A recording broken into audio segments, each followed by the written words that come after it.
Alright, this video is over graphs of equations in two variables, intercepts and symmetry. We're going to have some good emphasis on intercepts and symmetry in this video. Now, jumping straight into this, it says determine whether a point is on the graph of an equation.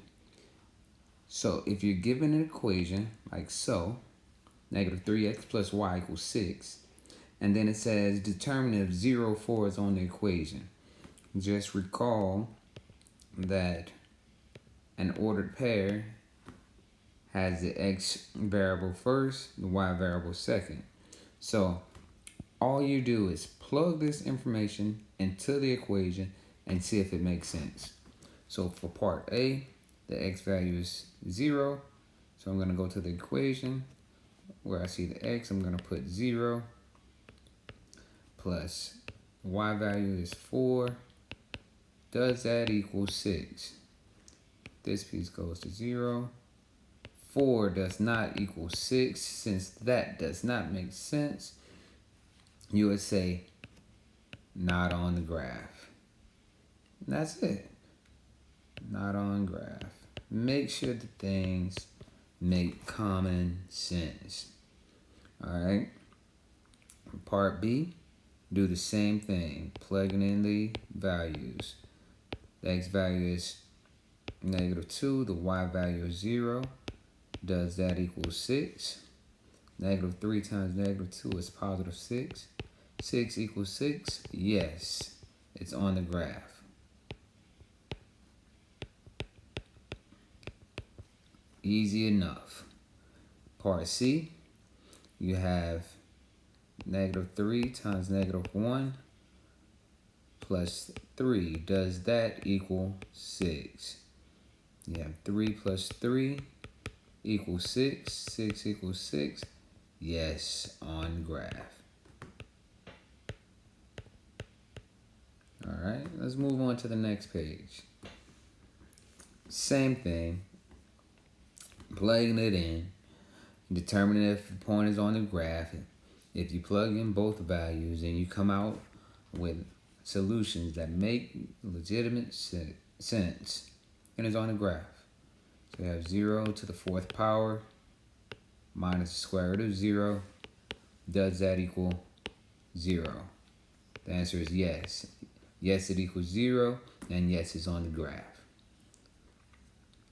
Part B, you have negative 2 to the 4th minus square root of negative 2. Does that equal 0? The answer is no. The first part is 16. And then you have 16 minus the square root of 2i.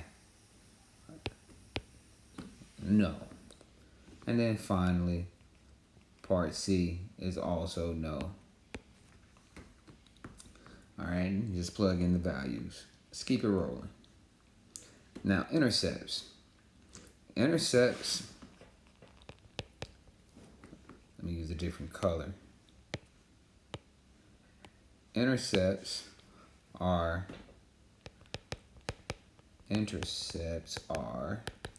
lines or locations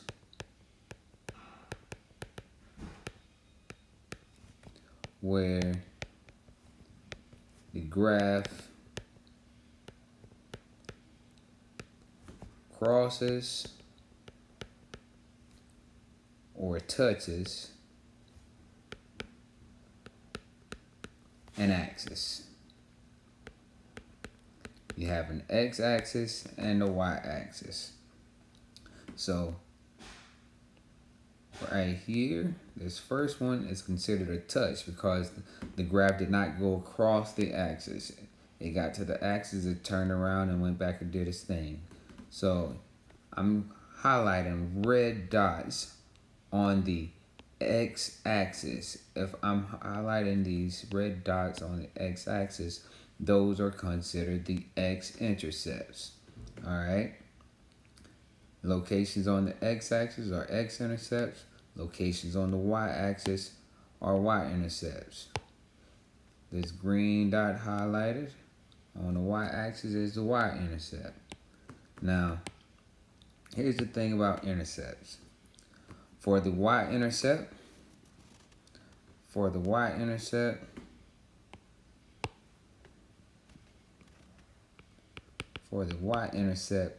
the x value always equals 0. And for the x-intercept,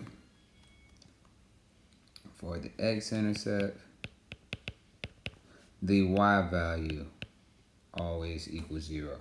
So just keep that in mind, because that'll make things a whole lot easier for you moving forward. All right, find the intercepts of the graph. All right, so if we're going to find the intercepts of the graph, we're just going to go through these. Look on the x-axis first. Let's find the x-intercepts. Everywhere you see a cross or a touch would be considered an intercept. Here we have an intercept, that's a touch. Here's a cross. Here's another cross. So the first intercept is -3, 0. That's the first x-intercept. I call it x-int1. -3, 0. x-int2 is 3/2, 0. And the third x-intercept is 4.50. All right, I want you all to notice that all of those intercepts have y values at 0. Now, do the same thing for the y-intercepts. Go to the y-axis and go down. Identify those y-intercepts. You have 3 y-intercepts. 3 y-intercepts. First one is 0, 3. Notice that the x value is 0. The second one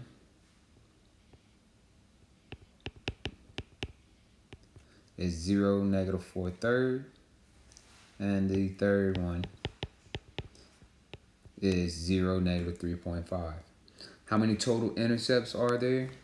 There are 3 red intercepts and 3 green intercepts, 3 x-intercepts, 3 y-intercepts. There's a total of 6 intercepts. Good stuff. All right. X-intercept. Well, we have a y-intercept right here as a cross of the y-axis. So that y-intercept is x value 0, y value 1. Let's find these x-intercepts. I have an x-intercept here, -2, 0. X-intercept here at +2, 0. Okay. Let's keep rolling. Now, finding intercepts. Remember I told you to make sure you keep in mind that when you find an x-intercepts, whenever you find an x-intercepts, the y value is 0.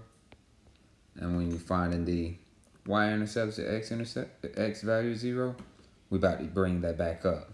So finding the x-intercept. We know for every x-intercept, the y value equals 0.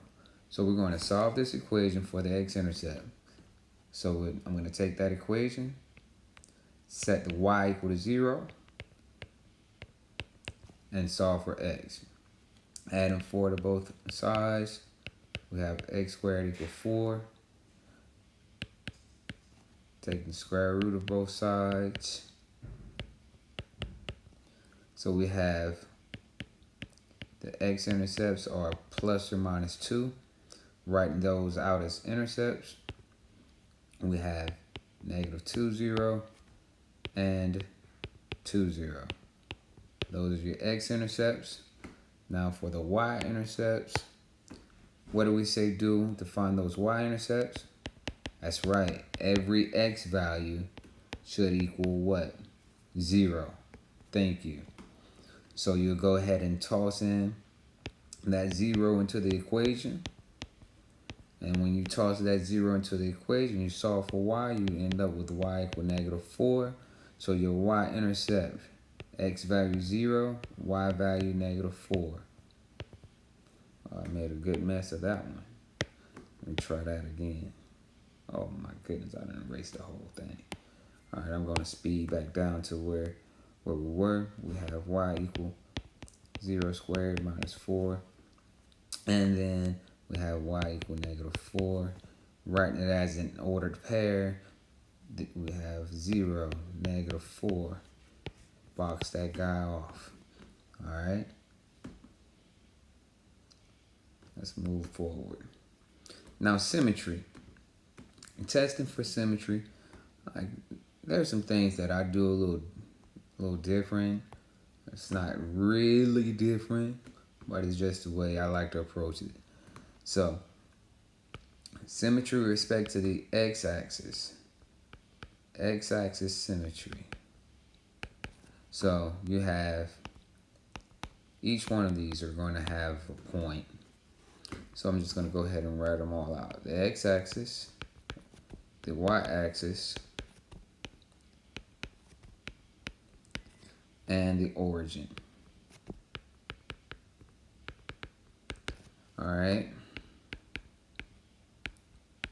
Now, if a point is symmetric to the x-axis, if it's symmetric to the x-axis, the x values will have the same sign. The x values will be the same, but the y values will have opposite signs. If it's symmetric to the y-axis, the x's have opposite signs, but the y values stay the same. Now, if it's symmetric to the origin, both x and y have opposite signs.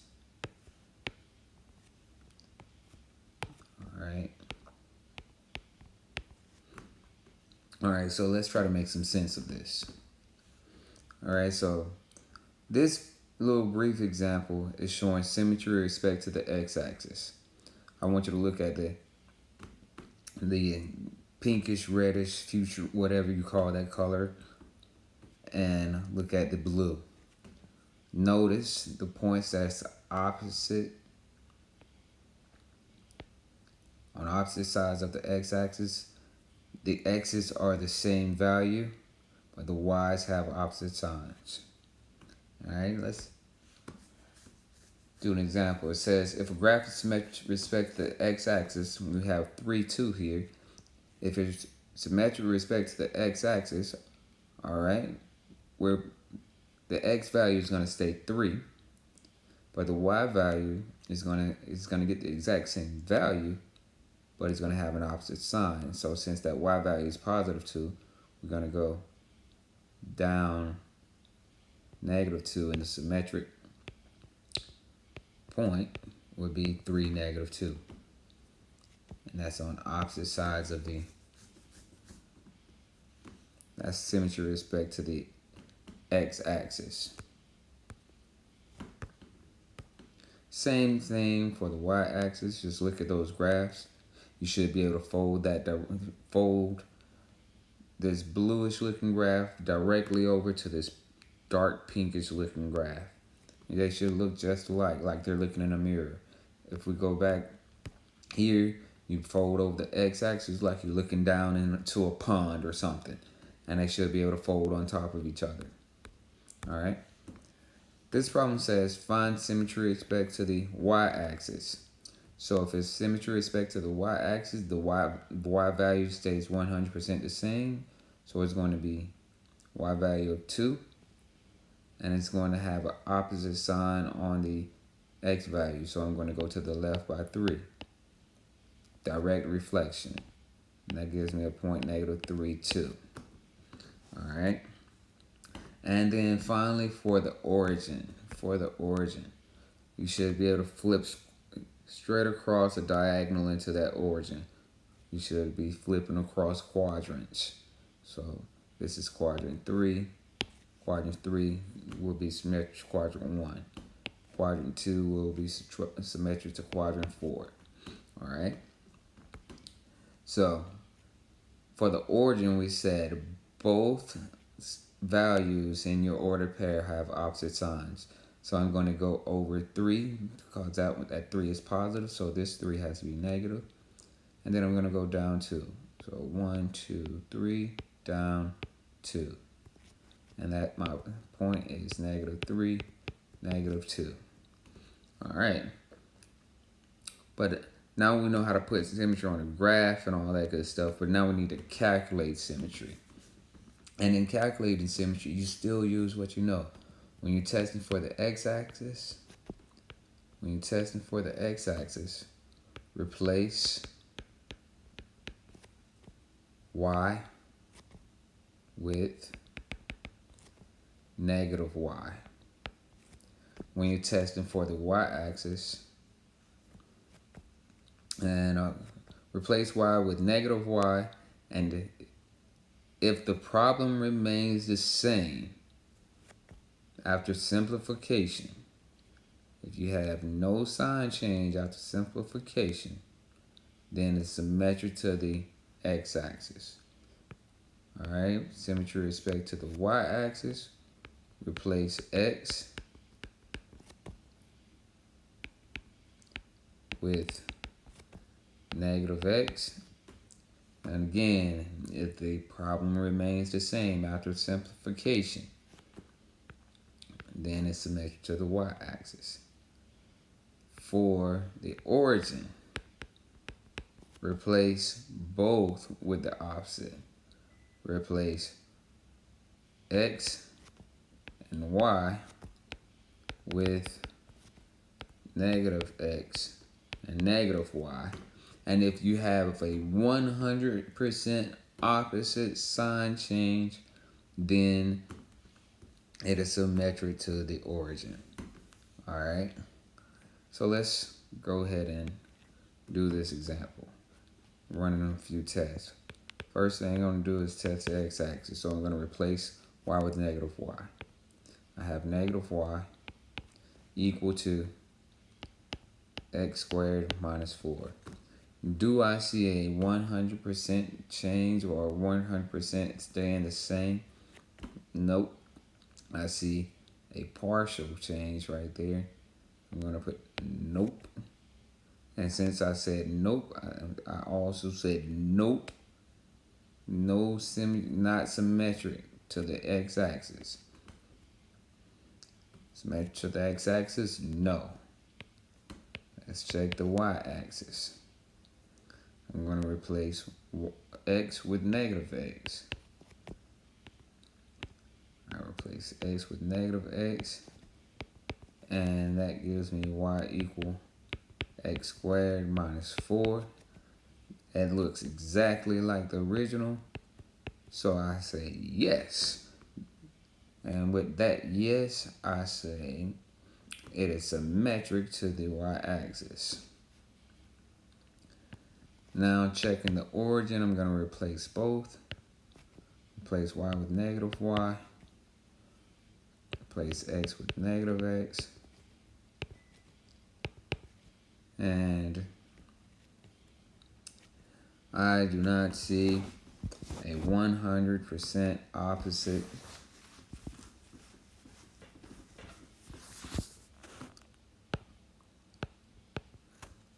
so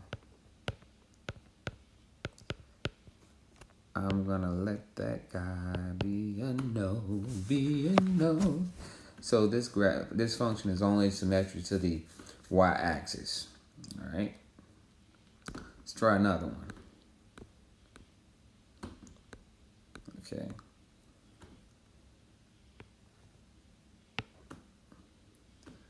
All right. This should be an equal sign in here. And this could be a plus, and this could be a plus. And let's just x-axis. For the x-axis, we replace what with what?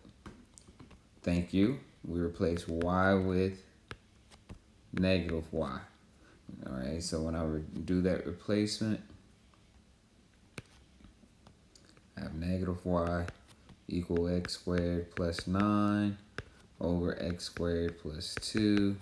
And that would say no, because it does not look exactly like the original after simplification.